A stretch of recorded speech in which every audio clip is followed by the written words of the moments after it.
lecture. We have Boyuan Zheng from Ohio State. I met Boyuan in last year's ICML conference, and Boyuan is one of the leading person in AI in web agents. And hopefully you guys will enjoy the lecture, and we'll have Yixiao, the TA, give us an official introduction, and let's get started. Okay, so hi everyone. Thanks for joining today's guest lecture. And as Professor Lau just said, we are very glad to have Mr. Boyuan Zheng from the Ohio State University to introduce his work with us. And Mr. Zheng will be talking about his recent work titled as Generalist Web Agent.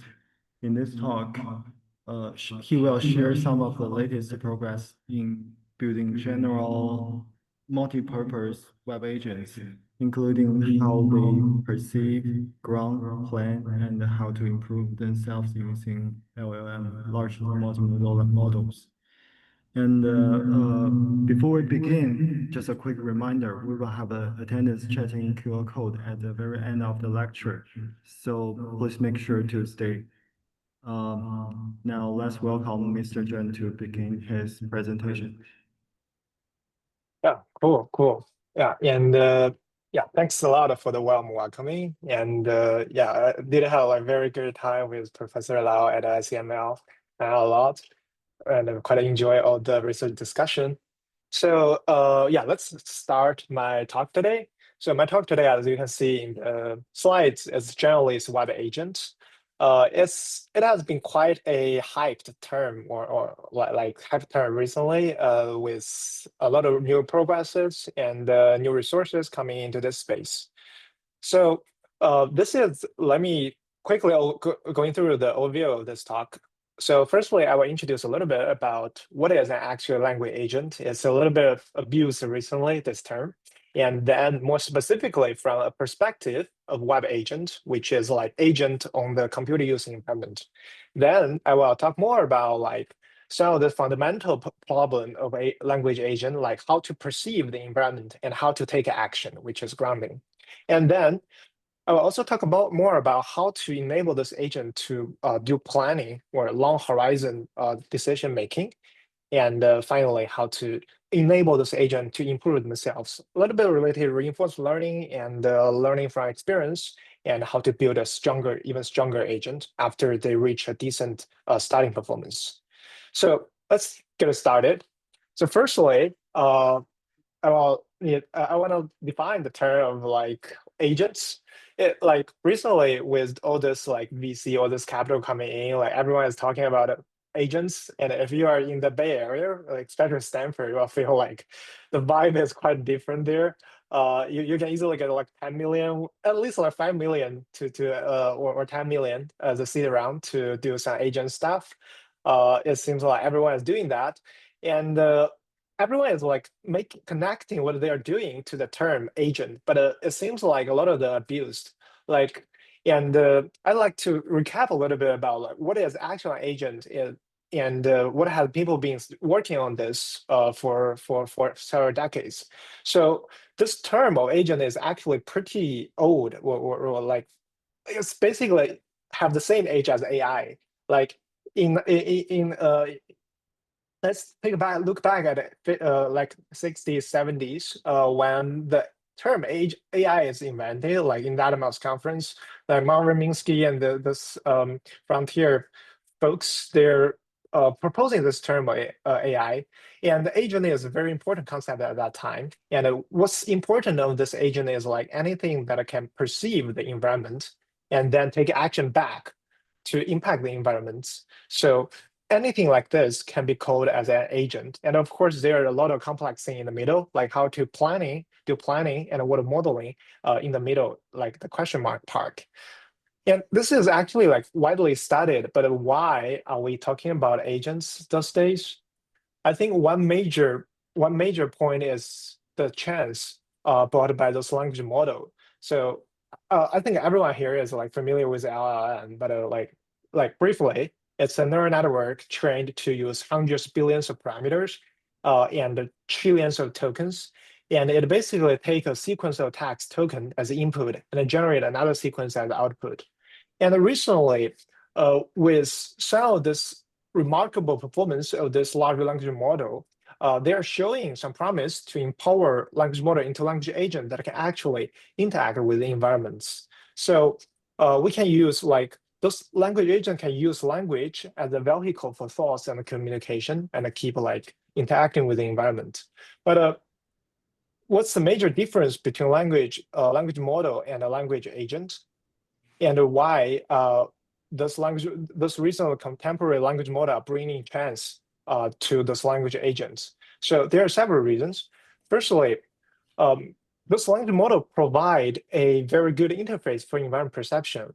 Say like previously, if you want to build an AI to understand text or image, it takes a lot of efforts, like building this complex NLP pipeline. And like say in natural language processing, we used to have like 10s or 20s or 30s of research area like summarization, text classification, so on and so forth, to just build something like ChatGPT. But now with this like large language model, this seems like we can just finish in 1 second with just like input or text input to a LLM and then get the output. It's a similar case for visual perception, like from GPT-4V and now it's like default to be multimodality. Like those models are able to understand this visual perception, like in a decent level, but not a perfect yet. And all this provides some good opportunity for us to build this language agent in a much easier way. Yeah, you don't need all this complex pipeline, like all this different model, just like a single language model. You can like at least get some good performance.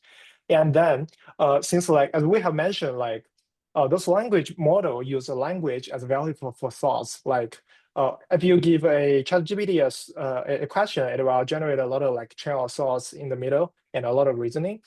Those kind of reasoning token or reasoning process brings some chance for generalization, which seems like kind of like too good to be true for this old like IL trained agents. But now it seems like all this kind of generalization is happening. And also, of course, we can do reasoning for better acting. But like, how can we actually build such an agent? It's like building from a language model to bridging a language model to language agent. There's still quite some gaps. So for language model, when we talk about language model, it's actually default to be something like given an input and then generate an output. This is good enough for chatbot. But when it comes to language agent, there is a very important piece is missing. So how can we enable this agent to learn to interact with the environment? If we look at this kind of paradigm or how the agent were used, we have found like for language model, it's just input, the language model output. For language agent, we get this agent in the environment, and the agent perceive the environment, take an action, and then impact the environment, then do the action again. So to be able to build a strong language agent, we need to have model that can understand the environment, say like building an internal world model of this environment they're interacting, and have a good reasoning or planning about like what action to take next.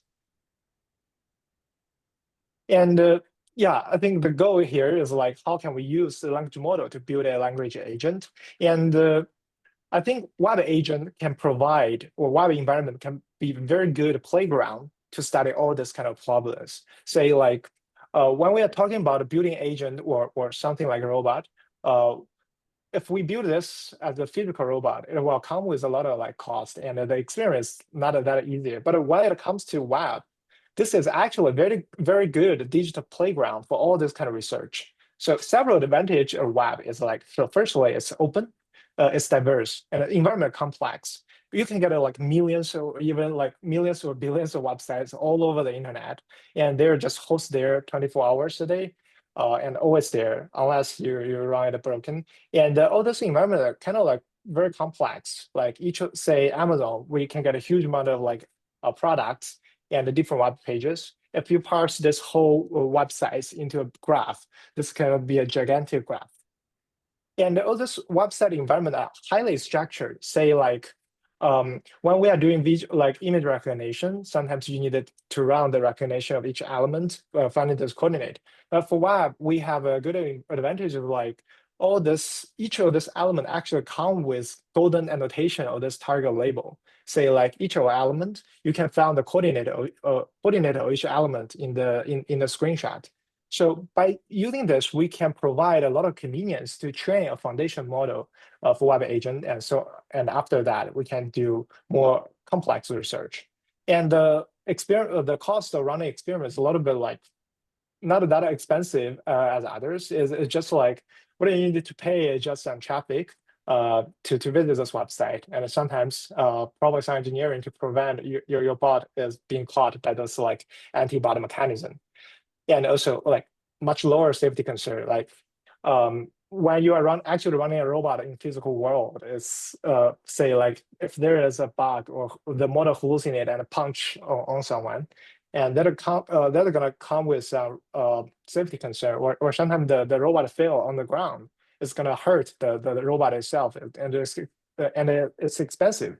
But for web agents, it's usually just like the evilest thing you can do on the internet is probably just like send a fake review or something. It's still evil and terrible, but like much easier to manage than a physical one. So I think we can treat a web agent as kind of like a playground or opportunity to study a lot of fundamental thing of of agent. And after that, we start with building the benchmark. It's like one of the very first benchmark to test or develop and evaluate language agents. And we are also proposing a term of like generalist web agent that can actually operating on like diverse set of tasks, website and domains across different environments. But why we emphasize the term of generalist here? Because something different, something special of web agents, say, if you actually want to train a like web agent that can be helpful to everyone, so it should be able to understand different tasks and generate action for different tasks. Because for each of those website, we can have a huge amount of like different and diverse tasks. And also, like there are a huge amount of websites all over the internet. Like, there are millions of them, and it's kind of hard. If you can't build a generalist web agent, you probably need to build this agent for each of them, like individually. There are going to be huge amount of like training and all this kind of experiment, and the cost will be super high. And of course, like we also require the agent to be able to generalize across different domains. Say like if an agent is able to finish some task on like American Airline or United Airline, but it's like the designing logic of the website of other domain like Apple or DMV are actually pretty different. So we are posing the final like most challenging requirement of like generalization across different domains. And yeah, here is the definition. And why is this a challenging mission? So there are several points of it. So firstly, the user tasks are usually like super diverse, complex, and require long horizon planning. Say if each of this task probably require like 10 or 20 steps to finish. And this is usually very hard for this language model, and especially like when the task horizon is longer, the performance just decreases largely. And also this website are like real world. So they're complex with a huge amount of elements. Say for each of this random website, we'll probably get like 500 or something, some elements on each of them. And when the agent need to operate this website, they need to pick one out of like 500. So this kind of make this task very challenging. And also this website is super dynamic. It's like after taking each action, the environment changes. Say like on websites, the screenshot changes. So the agent also need to learn how to adapt to all those changes, and sometimes even predict the change before taking action for better planning. And also, like, of course, the most challenging one is like how to generalize to unseen websites and domains. This is still like a hard challenge we are trying to conquer. Yeah, so with all this requirement, around 2 years ago, we published one of the first benchmark for web agents, like across like multiple, like focusing on the generalization of different web agents. So we collect around 2,000 trajectory, 2,000 trajectory, or 2,000 tasks with trajectory to like evaluate whether those tasks can be successfully completed. And we also want to make it diverse as possible. So we include like 137 websites, environments, and even more also like come from different domains. This figure shows like the general domain distribution, basically cover everything we want for our daily use. And here is a sample task in this MindWeb benchmark. And also we can use this to take a closer look what this kind of web agent task will be like. So firstly, for each of this task, we will for each of the sample, we have a task description. Say on the top left, we have this description of like, show me the review for the auto repair business closest to a certain zip code. And after that, the agent take this action, this task, and it need to generate a sequence of action to actually complete it. For example, in the step one, the agent needed to like locate this element of this input text. And then in the second part, in the second step, it needed to like enter this text into this box and so on and so forth, and take a sequence of action and finally complete it. We can see it in action 10. It's like we submitted this search, all the search query and then get results. Oh, by the way, feel free to like let me know if there is any question in the middle. Cool. And then after proposing all this benchmark and get familiar with formulate this problem, we further propose like very early exploration into like how to actually build such an agent. So we propose a framework called MindAct. It's like we use a language model, a ranker, to simplify HTML and then ask the agent to predict the next step action. Specifically, let's look at the like on the top left, we have the simplified HTML, which is like linearized of them. And just put everything there. And we hope the language model is able to understand HTML well. The fact is, it understands to a decent point. And after that, we further concatenate all this following content, like description of the task and the previous action, and what should be the next action to take for these models. And with all this as the input, then we require the model to predict the next action, which consists of three important parts. Firstly, a element. For example, this is a certain button, and that action type, say like click or select or type something into a checkbox, and also the corresponding value. Say like if you want to type something, it must come with a value. And we also explore two kind of solution here for predicting the action. Like one is like formulating as multi-choice question, like choosing those elements, or the other is like generating from scratch. And in the beginning, it's like generating from scratch, like pretty bad, performance is like super bad. But this kind of like selection based is much better than that. But later, like with more powerful LLM coming out, like this one, the one on the top of like generating all this from scratch become the to-go methodology here. And yeah, here is the results of very initial experiments. This is like huge table. It's very confusing, but let's ignore it. We just look at the success rate. And let me walk through the definition here a little bit. So let's just look at the step SR, which means step success rate. It means like whether the agent predict a correct action for a certain step. And the success rate is like whether the agent finish all the task in one trajectory for each, all the action in one trajectory for a single task. And we can see here is like the success rate for those model are actually like pretty bad. And even GPT-4 performed very badly at that time, like say like 30, around like 26 to like 40 success rate for a single step. And when it comes to like the whole task success rate, it's like a disaster, just 2% or 3%.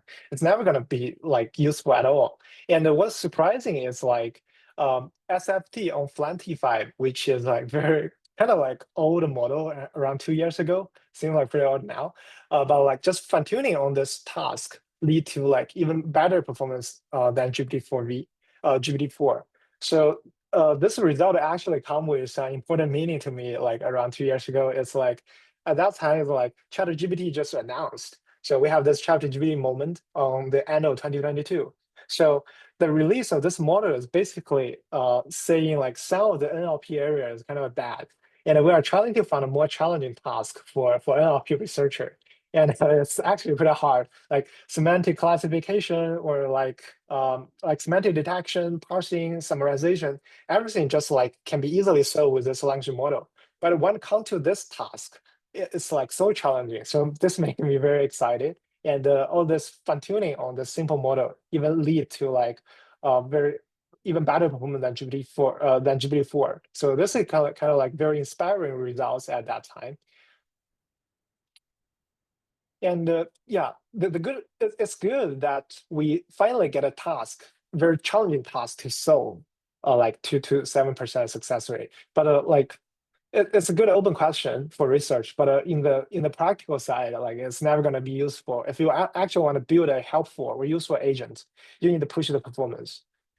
And the good news is like just 6 months later, we are able to release something like make huge boost to all this to all this performance. It's like we get a 5 to 7% success rate improvements over GPT-4. And more excitingly, is like we are actually finally able to run a web agent actually on a live website instead of just on the laboratory on the offline setting. So we released something that is able to push the success rate of this model from like 8 to 9% to even like 50% with certain condition. And this was kind of like big news at that time. Is like you are kind of pushing the performance from like 1 out of 10 to like 1 out of 2. It's still not perfect, but this kind of improvement is showing a promising tendency or promising new research. Is like after further pushing it, you probably even finally get something that are able to help you finish some of this task. So what's I the have a secret sauce? question. Yeah. So what is the average steps that is required to reach each task? Yeah. So for this example, one, booking yeah. a flight ticket, right? So Mm. I can decompose it into going into the website, clicking stuff, inserting some locations, dates, Mm. right? So how many are there? Yeah, I think for atomic step, which is like clicking an element, it's around like 7 to 17. And if we decompose into subtasks, say like if we are talking about some API level task, say like submit a search query or something, it's probably you can decompose it to two or 3 subtasks. I see. Thank you. Yeah, cool. Yeah, let me continue on the next part. Is like, so what's the secret sauce between all this like giant improvements? We can see from the title is see then act. So we are basically solving perception and grounding issue here.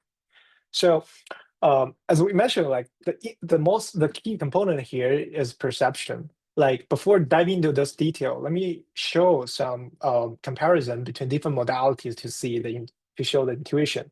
So this is the raw HTML of a certain element of certain web page. Yeah, feel free to guess what this is, but like I think it's very hard. And this is just like a piece of iceberg. You can actually get 200 more of this for a single web page. And of course, we can do a lot of simplification. Yeah, and this one take like 100K token if you actually feed this into language model. Like it's not possible at that time, and it's possible now, but it's the cost is like scary.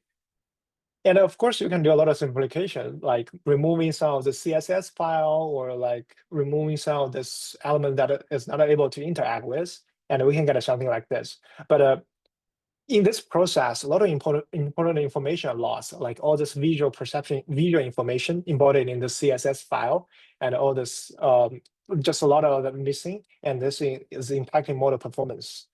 And the token is still like a lot.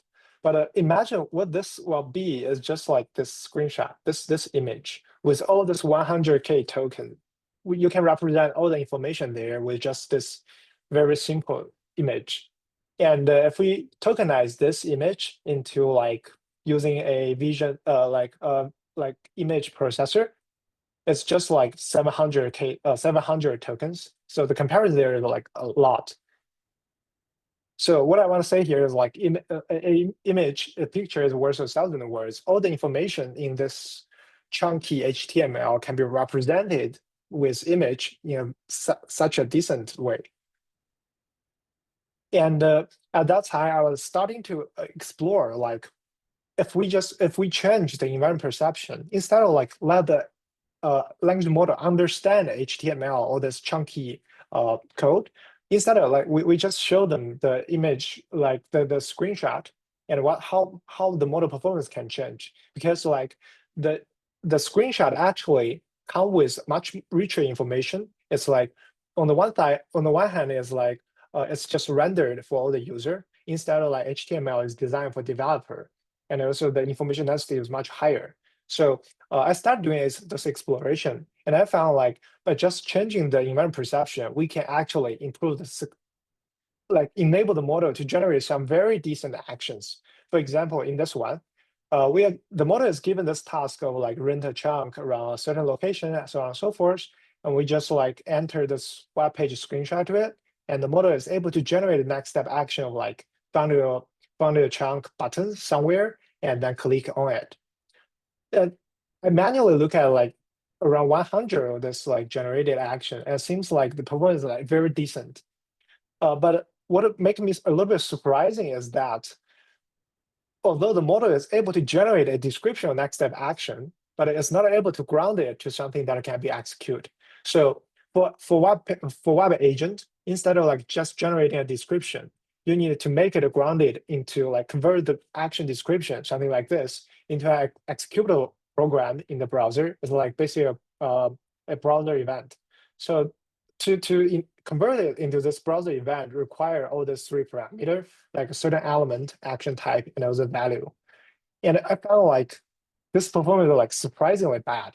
And I was like trying a lot of methods to improve the performance, and found all the existing methods I can get at that time. One way to go is like you can ask the model to specifically predict some of the feature of this element. Say what tags are on top of this element. Say I found a chunk, and what type of this element. We call this element attributes detection. And we can also formulate this as multi-choice question. Like we select the top k elements and put this in the context and ask model to choose one. And then we can like map this choice to a node ID and then execute it. And of course, we can further improve it by like adding some of this like tags or set of mark on the image. Say like for each of this element, we just put this choice number around it, say like AB around this element. So the model can just directly look at this web page and then choose an element. But the result is like they're surprisingly bad.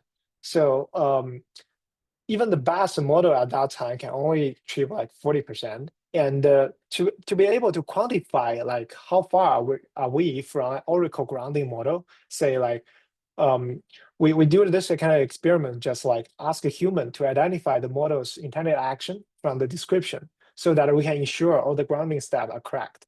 And then we can check the performance. And we found like if we can get an Oracle grounding model, we are able to achieve the success rate around like 60 across different sets. But if we just like remove this assumption and use existing grounding model, we have found the performance is like super bad. It's just like 40%. There's still like huge improvements over the base method we explored before, but like this huge gap is showing something. So we found like one of the major bottleneck at that time is probably visual grounding. It's like how are you able to train a model or teach a model to locate a certain element or a certain location based on the description. And then the next word that I found like we are actually able to generate do a lot of like data synthesis to generate a lot of this kind of data to train a model. It's like as we mentioned before, for web agent on the website environments, each of this element actually come with their coordinate. So one way we can consider is just like taking all these elements and then generate a description of each of those elements and then use them as a kind of training data to train a model to do the grounding. It's just like this method is like super simple, just like given this element, do some simple, do some description, generate some description of this element. And this is just like caption task. It's like super easy for this VLM. Even like Lava is able to do that. Yeah, this method is just a simple, like too simple. I don't think there is even more content to put in the slides. But with all this recipe, by generating some of this data and train a model, and we found like the model performance can improve a lot. And this recipe is like super scalable. Since like we are in academia, we are not able to explore what's the ceiling of this performance. But like I think OpenAI and Anthropic, their computer use agent take the same method, and their performance are like remarkable. And I think they're showing the promise of this method. And at this time, I think like we're more or less explore and get some scalable solution to solve this perception and the grounding problem. And this is what we got, how this web agent actually looks like when they're running online websites.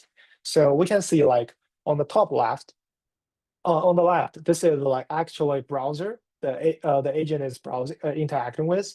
Say for this one is like iPhone website, and you can see there is a task on the button, like compare iPhone 15 or something, and then a action for each, like each of the single step action. And on the right, there's the like agent is thinking and doing all this reasoning and choosing an element there, just to like interact with this browser.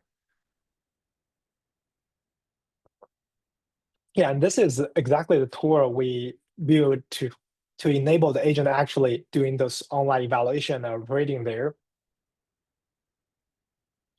And yeah, we come with this work. We released this code base is like basically serving an interface between agent and websites and help people to develop their own agents. And this is like come with the right timing, because like but previously when people talk about web agent, they're just like doing this in an offline setting. It's like just taking this trajectory and then test it. They're not actually running websites on running agent on that website. Like it seems like pretty simple, but when you actually deploy it or like develop it, implement it, it comes with a very complex or a lot of engineering problem to actually make it work. And that's how this is like one of the first code base to release this. And something making me a little bit surprising is like, yeah, I think I get a question here. So I was just wondering like how, so like Yeah. on a website like Apple, I was just wondering if the C-Act, it handles, you know, if the layout's like changing dynamically. Yeah, so so for the changing dynamically is like the observation, the web page of each step is different. But for a single step, we can make it still. So like we record the web page when generators when we require the agent to take an action and then use this as the input. And for the next step, next action, we update the environment perception, we update the screenshot. So in this way, we can deal with all these dynamics. Cool. Yeah, feel free to let me know if there are any question. Yeah, I will continue on this code base. It's like, so at that time, like somehow this code base helped me to get some attention, because like some of the startup founders are using this to sort of like build their like prototype to get a seed round funding. And somehow like I got to know some VC by this chance. And I think like this work sort of like provide another perspective of the impact of the work. Is like sometimes they will come in a very unexpected way. It's like, oh, I'll never expect this kind of simple research prototype to be used as in this way. But like it's kind of like funny and interesting time. Yeah, and since like at that time, a lot of people are passionate about building this web agent, but still get a lot of like engineering problems. Like how are you gonna fix, like deal with like enable the agent to perceive from the web page, which come with a lot of playwright code, and so a lot of that, and also like how to actually enable the agent with smooth execution of their generated action.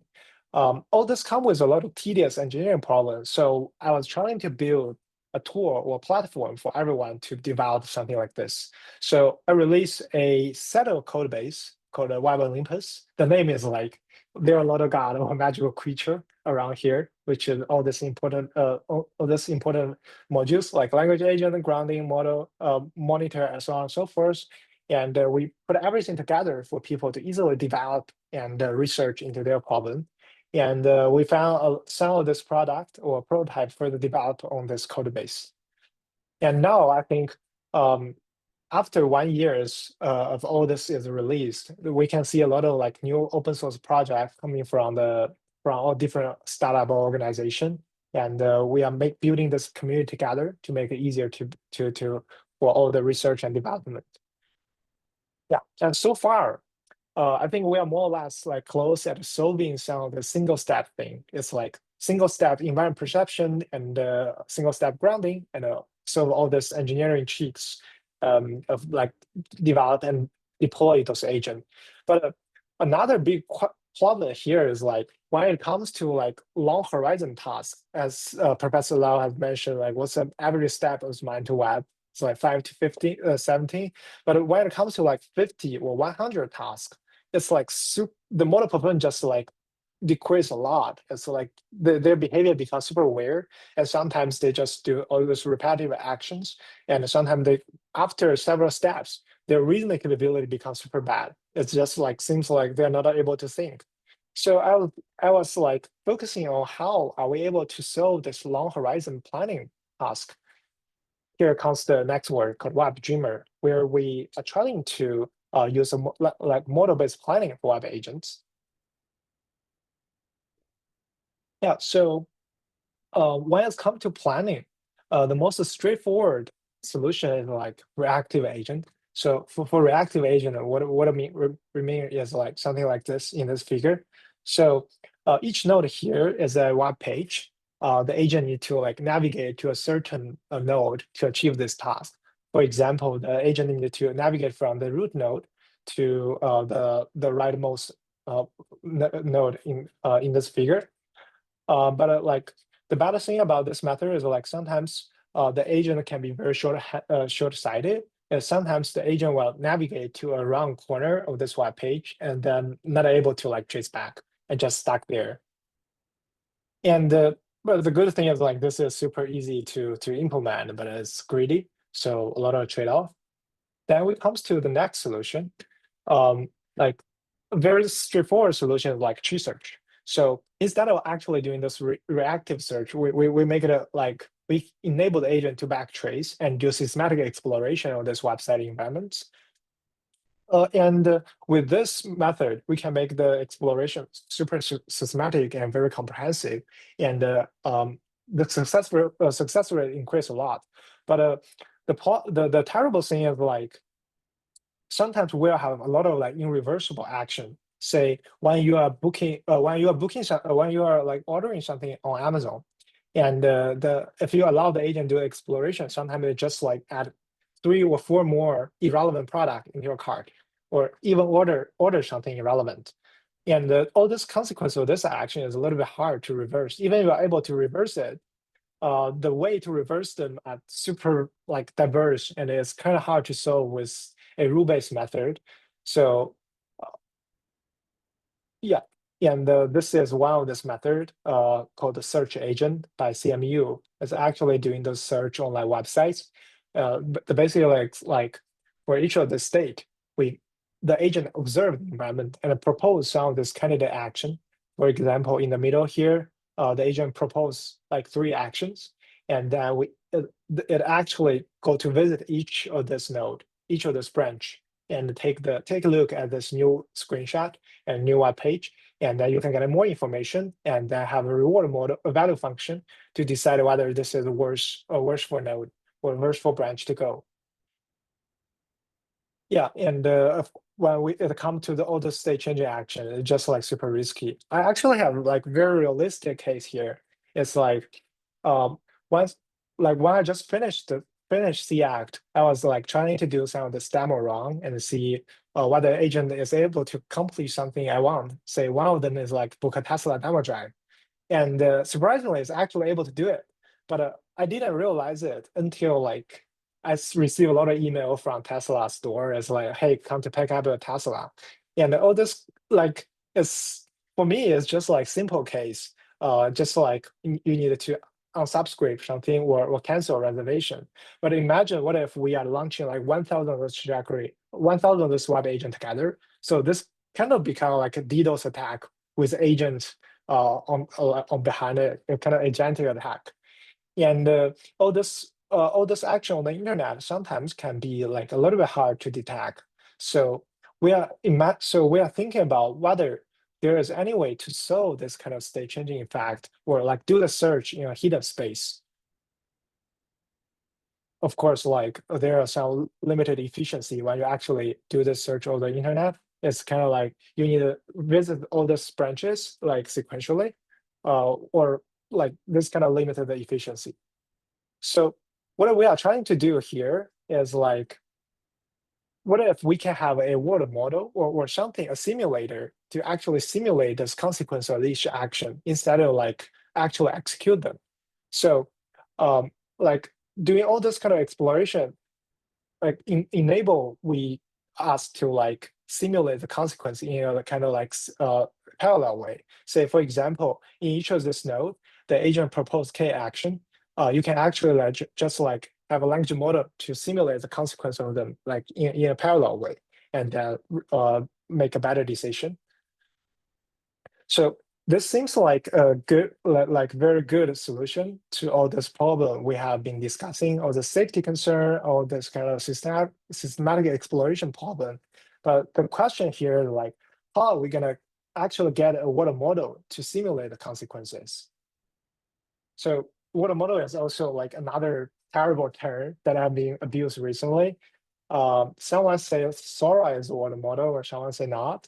Let me give a kind of like, I think it's kind of what an accepted like formulation of a water model here.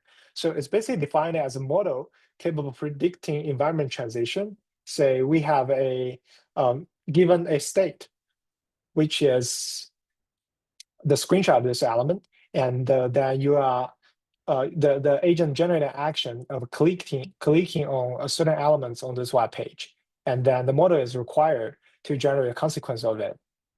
And when we do this experiment, we found like the concurrent language models, say like GB4V, or they're surprisingly good at simulating the consequences of all these actions. So probably they have already feed some of this training data in their pre-training phase. And we further build a model-based planning framework on top of that. So specifically, the state it comes with all the steps. So firstly, when we give the agent the task of like navigating to a corner of this web page and then give the screenshot, then the agent is able to like generate K actions here. For example, here is three of them. One is like clicking on the office product, and the second one is clicking on the electron, and the third one is like type disk into this text box. And after doing that, after generating all this action, we can use a water model to simulate the consequence of it. Like after clicking one, there will be some this consequence, and we can further simulate a step forward. So basically, like predicting the future. And we can do this in a sequential way, so the search process can be super fast.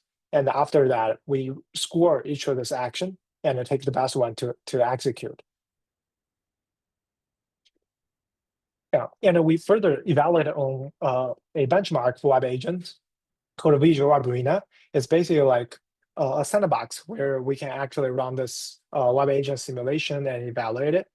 And we can find like with this model-based planning, we can achieve like very decent improvements over the base method. So for the model-based planning, we are getting like 6% success rate improvements. And we are getting very close to tree search regarding success rate. It's kind of like hard to actually outperform tree search method, because you can assume this is sort of like the upper bound of the model-based planning method, because you actually get all this real environment perception from this website. But the good thing is like we are approaching to that, and if we can train an even stronger world model, we can get even closer performance to that. And the good thing about about like our method is like comparing with tree search, we barely like have like very similar steps as reactive agent and much less than a tree search method. It's like for tree search, you need to actually visit each of this node.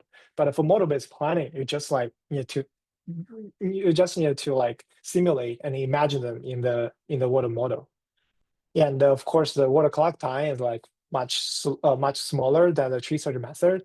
I actually tried this tree search method like running on my laptop. It's basically like take 20 tasks, 20 minutes for a single task. It's not a very acceptable for web agent, which requires some efficiency. Yeah, so far we have finished all this model-based planning for an agent, and after that we found like agent though this agent so far is able to provide a like decent base, it's kind of like the base agent is able to do something. Then after that we are able to enable it to do some exploration and do some self-improvements. So a little bit of context here is like recently we found like LLM, the development of LLM is sort of like plateauing, limited by the training data. We don't have much of it. And we basically like saturate all the data over the internet, like text, image, or video is a little bit better, but like we will probably still saturate them sometime. But I'm imagining like can agent be one way out? Like if we look at this formulation of agent, we can find something interesting of like for each of the step, the agent take an action and then get an observation from the environment. So it's kind of like this whole agent system is not a closed system, but it's open, like always perceiving some information from the environment.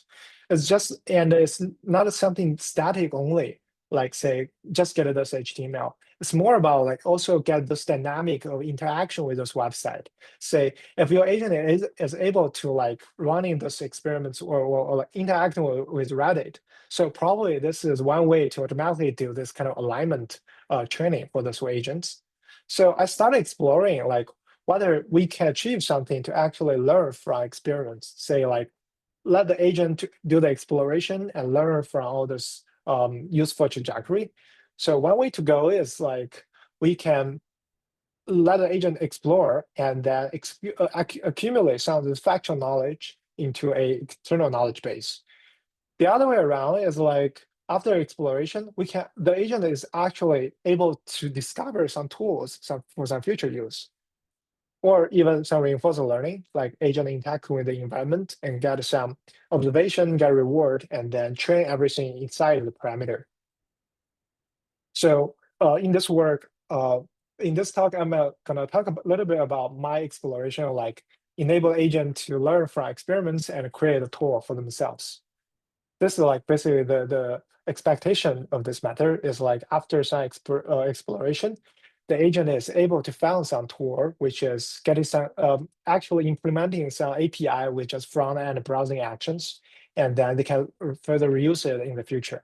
So specifically, this comes with several steps. So firstly, the agent will propose some task to on certain environments. Say, for example, in this one, the agent is given the screenshot of a web page, of a map web page, and is prompted to generate some candidate action there. Say, for example, the first one is like getting directions from 2 points and also explore some map data, so on and so forth. Like empirically, we found like agent is able to do this, even just a simple language model is able to do this in a very decent level. And after that, we will like let the agent explore the environment. Say we have all the skill library to explore, and then we ask the agent to like run this task, execute them. Say then we can have a trajectory like this. After this, we will have a reward model to decide whether the trajectory is successful. It's just like something like this. So we are given all this trajectory in the middle, and then have another language model to decide whether it's successful. If this task is successful, we can further wrap or encapsulate all these actions, like go to or click on a link, click on text box, fill something into this executable API. So the good thing about this is like once the agent finish this exploration of certain task, is able to accumulate all this API, all this procedural knowledge in this simple API. And then in the future, it no longer need to like actually generating this action from scratch one by one, which is super slow. But instead, they can just like use some of this catch like action sequence as an API. And of course, like after generating this task, we are not 100% guarantee like this is successfully. This task, this API is of high quality and can be used. So we further have this verification stage, like actually execute this API and get some feedbacks. And if there is any bugs, just have this linked model to verify and debug it. So for this case, is like we found like there's like this missing line, and we add this here. So this here is like one specific case of how this API will be generated and what this looks like. This is like a website, a GitLab website, and the agent is able to discover some of this task by themselves. For this one, is like you need a search project by keyword, and after all this agent exploration and the API synthesize, is able to find. It's able to found to achieve this function of like search project by keywords. You just need to execute all this action here and then make this an API. So in the future, instead of like generating each of this action one by one, which require another round of LLM inference and cause some latency, you just need to code this API, and everything can just be finished within 1 second.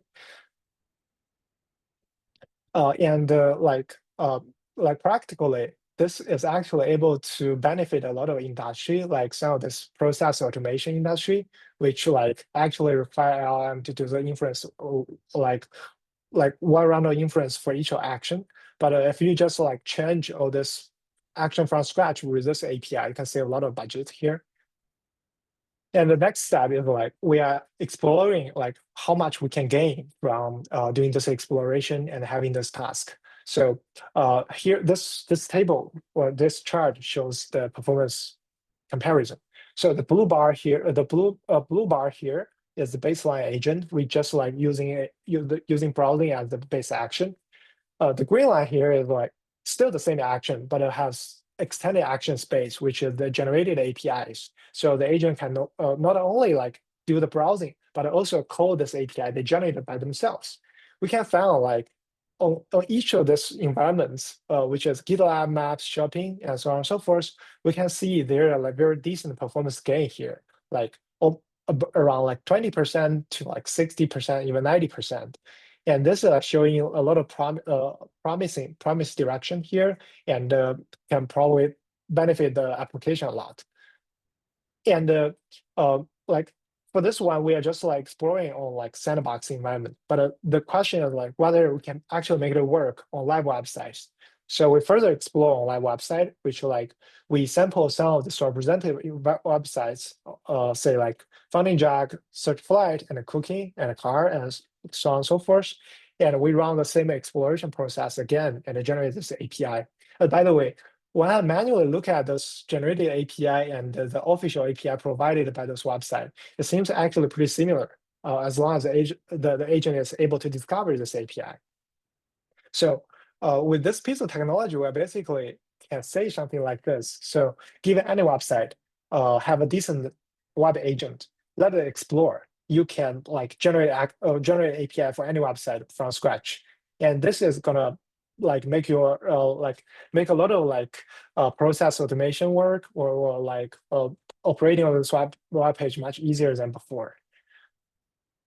And also another exciting results I found in this work is like if you can use a strong agent to do the exploration, all this generated API is actually able to like benefit some weaker agent.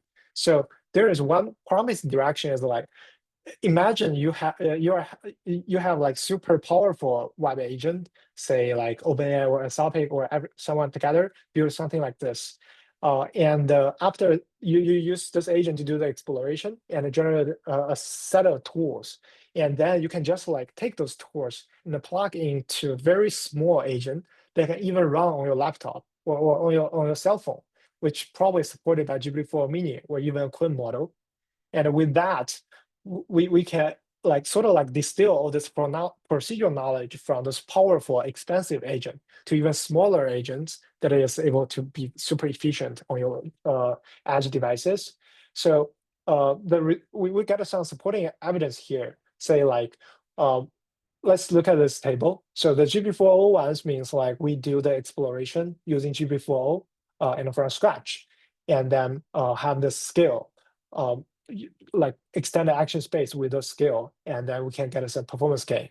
But the good thing about this is like if we take this GPT-4o generated scale to GPT-4o Mini with the same model architecture, so it's basically the same agent, just weaker backbone, and we can find like the performance gain is even larger, much larger than it is for GPT-4o. So there is showing that probably like a stronger exploration agent can benefit even a weaker agent. So a promising future of this is like, imagine what if like each of this user of this web agent can contribute their trajectory or like converting their local trajectory into an API by themselves. And then we can like upload all this generated skill in their shared hub, say like GitHub or like Hugging Face or somewhere. So we can have a shared hub of all the skills.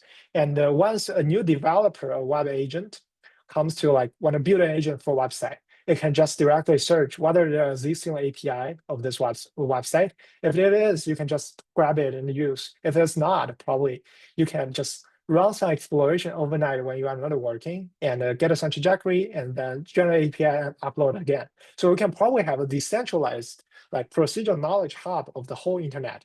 This is something like the researcher like Semantic Web had been dreaming, but it seems like more and more realistic in those days. Yeah, and here is like all the part about this kind of self-improving agent. Like, please let me know if there are any questions.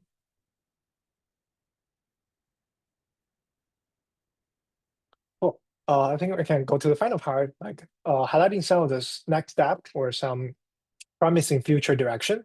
One is like building a stronger foundation model with IL. It's actually what I'm working on. It's a little bit outdated, but like this is a promising direction, and we are very close to make it actually work.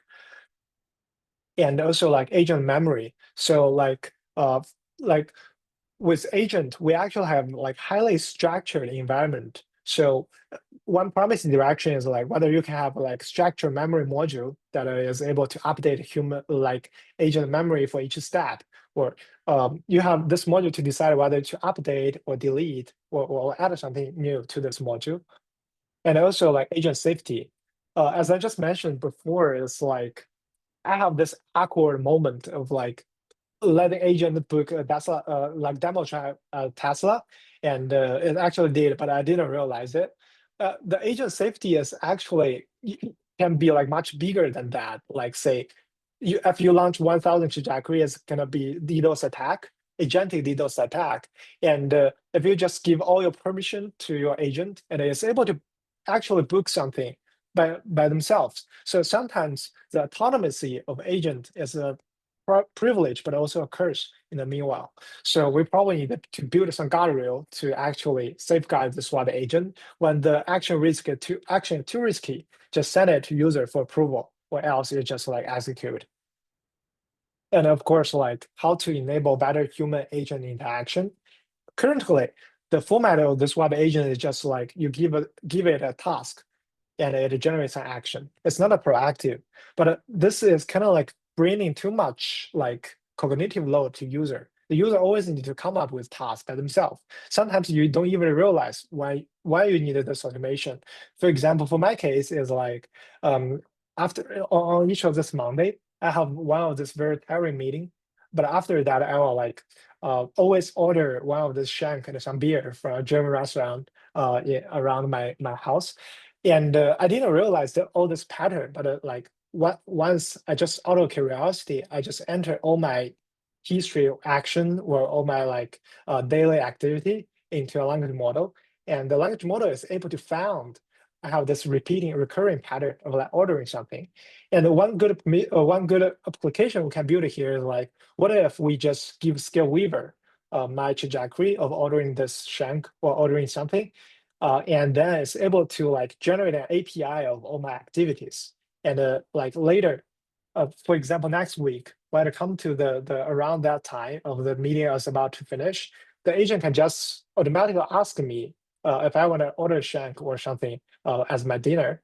And since like all the behavior has been already there, the agent can just like call this API and ensure the both efficiency and accuracy here. So this is probably actually bringing the agent to help people and make people feel they're useful. Yeah. You said something about using the dynamic, building dynamic tools, and you told like you give some importance to those dynamic tools. I don't understand like how you do that step. You mean like generating the tool or Generating the tools, yeah. yeah, Like, I think how do you like give importance to those tools? Like you said you want to use them later on, but how do you find the usefulness of these tools? oh, I see. You mean like whether the later agent is actually able to call Correct. this tool properly? Yeah, Correct. but it is actually very simple. So I don't even I even didn't do much prompting there. Just like put this API, generating API in the context, and ask the agent to call this API. Say like, so if it's just browsing, your output action should be like click or type or something. But after adding those action, what you need is just like generating, say like, for this API, like search FDA alert and a parameter there, and get it, then parse it to make it a program that can be executed. Okay. I think My like second question is like, how yeah. do you use this if you try like in a differently new website, like because like these things won't be same for a different website, right? Yeah. So the assumption here is like, we can't guarantee the generalization across different websites because the design logic or the element of different websites are very different. And you actually need to ground them to each single website. So for API level, it's not able to generalize. But one promising direction, I don't got time to explore. It's like, but it's very promising. It's like you can all this semantic knowledge of this API are actually very similar to share among different websites. Say if you finish the exploration on Southwest Airline, and say you get this API like search flight, order some flight, or so on and so forth. If you directly use them on AA, it's never gonna make it work. But imagine what if you just take this API and send it to an agent and let the agent do the exploration with this reference of this like API on Southwest. All the logic of this task or this API are just very similar. You probably just like needed to change some different elements or do some grounding again to make it work for different websites. So there might be one way around to achieve this kind of generalization across different websites for those APIs.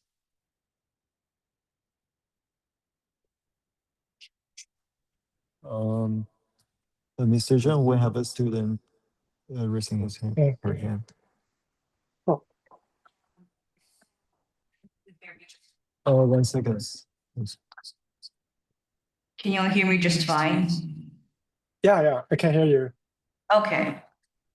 So I was wondering if there was situations that were tested for maybe conflicting information on how to do a certain task and how the agent would essentially handle that situation, just for the fact that there's often with tools that are built online, they're built off of old information that might still be up, but still contradict what is currently there. So I just kind of wanted to see what that would look like, if that makes sense. Yeah, that definitely makes sense. And that's a very important problem and a very promising direction for research. Yeah, I have a lot of like related thoughts here. So firstly, this is indeed a problem. Like say when we train a language model, all this knowledge just like leave it there. Like say, like if the training data if the training is completely last year, all this knowledge will be outdated. Like, so what are we gonna fix this problem is like, sometimes we needed to enable the agent have some external tool like doing actual search. So like as I mentioned, like the agent is not a closed system; it's something open. If you can give it a tool to like do an actual search and get some new information, and in the prompt you can inject something to let the agent always trust the new information they found, instead of like relying on some internal factual knowledge, say like the president of the United States. Like if you just like remember all the information in the memory in the parameter, it's just always fixed there and it can be updated. But if there like the model found there is ambiguity about whether this information is correct, the agent is always able to like do a search and fetch this information, say have a Google search or who's the president of the United States, and trust the new search results. And I think this is also like very important problem for language model itself. And I think agent might be one way around. It's like, so once the language model training is finished, it just fixed there, or the parameter doesn't change. But if we have an agent actually exploring the website every day, with some different user requirement, and in this process, this agent is keep getting some new information, like as we show here. As we show here, like in each of the steps, the agent is getting some new information, new observation from the internet. And we might design some sort of mechanism to like distinguish which one is correct, like the observation or internal knowledge in the parameter. And we can keep using all this like input or observation from environment to update the language model itself. But of course, this is still open question, like whether this kind of update can be stable or can cause some like catastrophe forgetting or something. But I think this is something making me very excited. I have a follow-up question. Yeah, definitely. So with this new information that we might be like getting from Google search, right? How would we be able to determine that search or that new information is correct or not, like an hallucination either from another model that someone just put up online blithely, or if it's something that is like, actually correct? You understand what I'm getting at here? Like, Yeah, got it. Yeah, I think that's a good question. And I think there might be something, it's also related to social problem, like not just a research problem. Right. I think like, it's indeed a big problem as like all this language model is saturating the internet and generating all this content there. I think one way around might be, we can train a model or like several way around. Firstly, we can probably add some watermark to each of this agent generated content. Say like, for the HTML, and when the agent need to generate something and output it in the internet, ideally, the agent should add a tag to this generated content. Say like for the tag sequence, they probably need to generate a meaningless token in the middle. So with this, and we can design some protocol there. So like with this, we can decide whether a content is actually human generated or model generated. But I think it's a little bit hard and come with a lot of like political thing, not just a research problem. And the other way around is like, we can train a model to decide whether a content is human generated or like model generated. But this problem itself is like super challenging. I know some of this like frontier labs like OpenAI and Anthropic, they're training some of this model for some data filtering and for some training by themselves. Okay. Thank you. Yeah, thanks. So John was raising her hand. Oh. Yeah, I'm raising. Hi. Yeah, hey. Hi. So, Dr. Zheng, I have a question about like architecture wise. Like, I was wondering like, what is the difference between your architecture of web agent and then like for example, like Perplexity or like the latest OpenAI web agent using Atlas? Because I know that they're known to like fork a Chromium and they build on top of Chromium. Are you like doing like a similar thing, or you have another way of tackling this problem? Yeah, definitely. I think the answer is like can be divided in two parts. For the architecture side, we have two sides. One is like how to design those agents. the other side is how to interact with this website. So for the interaction side, I think we are doing something similar. So this code base is based on Playwright. As far as I know, like Anthropic and OpenAI are doing something similar for common website user. And the second solution here or implementation of like agent website interaction is like build it on top of like TypeScript or something. I think that's probably some of this new like OpenAI Atlas browser like built upon. It's like once you have a browser of yourself, say whether it's Chrome extension or some like Dia or some of this their own developed agent, own developed browser, they can use TypeScript or this kind of like something to actually access the browser. And the other way around is like you can just have a Playwright to have another wrapper over all this browser session. I think our method here is like both the Playwright, the CAct, this one based on Playwright, and this one based on TypeScript is just something very similar there. And the second part is about the agent design. So CAct is like super simple framework to like kind of like scaffolding to a language model to build it into a web agent. But I think the one released by OpenAI and Anthropic is a little bit more complex. I think they already went through all this reinforcement learning training and SFT, super fine tuning of this trajectory to make their agent more powerful. Yep, that's answered my question. Thank you very much. Sure, thanks. Oh, I think the QR code is here. Oh, yeah. Okay, does anyone has any questions? Okay, John. Yeah. Hello, can you hear me? Yeah. Okay, I have one question regarding the prompting. So whenever Yeah. like, let's say I want to create some task, it's only going to be through text, correct? Like I just type in, do this thing in natural language, correct? Yeah. So, beyond that, there could be situations where I'm thinking of, let's say I want to play tic-tac-toe with the AI agent. Instead of it prompting, it would not be sequential, and I create a prompt and then it will fully act in steps, but instead it's waiting for some human interaction with the website. Have you looked into that?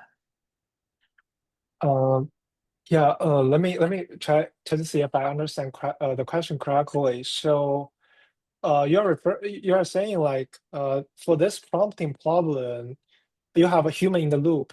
So like a part of your prompt or context will be human interaction or human feedback. Yeah, I think this yeah, I think for the prompting side, it seems like you just need to adjust the prompt a little bit and it's able to accommodate to all the human feedback very well. Because like I think human feedback is sort of like in distribution with the training data of this language model. But for the application side, when you deploy your application or your agent, one potential issue of like how to do the async thing or concurrency issue, since like human feedback sometimes have some latency, and you need to keep the agent or your API up until you receive this request, and there might be some optimization space in the infra side.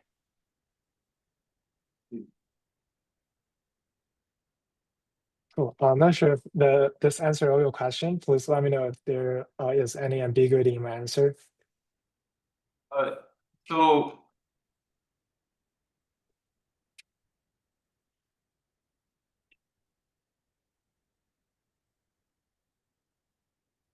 yeah. So you haven't specific, like the idea behind it though is that non-concurrency and the asynchronous sort of you think though it would be able to model these sort of asynchronous behavior between an agent and a human interacting with it though. Yeah, I think the question might be two-part. One is whether the language model is able to understand the feedback, right? And further generate some action, new action on top of it. And the second question is like, how are you gonna get those feedback and send it to the language model? Right. Yes. I think for the first part, based on my understanding of those language models, they are pretty good at dealing with all this human feedback and generating them. Those models just keep improving, like with some new data, like Cursor or ChatGPT data, they're even be stronger at that. So I think for the first part, there won't be any problem. For the second part, since like there are typically some latency between human feedback or something, if you want to make this a sort of like application or do some training using human feedback, probably there is some like space for optimization of like this concurrency and reduce this kind of delay or something. Yeah, that answers my question. Cool. Yeah, thanks. Does anybody has any questions? Any more questions? Okay, let's thanks Mr. Zheng for his excellent presentation. It's great to hear about your knowledge about web agents, like how they interact with human, with the LLMs, and how we improve the web agents. Yeah, everyone, please record your attendance by the QR code. And yeah, once again, thank you, Mr. Zheng, for sharing your knowledge with us today. Yeah, thanks. Thank you. Thanks so much. Bye. Bye. Hey, I actually have one more question. Yeah, I was sure. wondering if you've worked with the GPT-5 API yet, and if there's any benchmarks on that, and how it does compare to something that's, you know, native like Atlas or their agent within their own. Yeah. And even if, you know, the percent increase in you know, completing the task is even better as the model gets better and the API is better. Yeah, I think depending on what kind of task we are looking at, if it's a web agent task or computer use task, like we have discussed today, I think ChatGPT Atlas is much better than GPT-5. Since like as far as I know, like ChatGPT Atlas definitely goes through a lot of like SFT or IL for this web agent task specifically, and this is gonna improve the performance by a lot. And GPT-5 is definitely a lot better than the previous models, but my guess, I think is haven't went through all this training for web agent only, because like you can see their behavior difference. It's like GPT-5 is still a kind of like general language model. It's still like it's still like dialogue or chatbot. But for ChatGPT Atlas, you can definitely see it's an agent, and all the action are just like grounded to like all the browsing action or all the tool use for computer. That's gonna make a lot of difference here. Yes, sir. Yeah. I appreciate it. I enjoyed it. Thank you. Cool. Thanks. Very nice. Have a very nice All right. discussion Thank today. you, Boyuan. Thanks, Thank you for Professor Lau. Yeah, thank you for the lecture.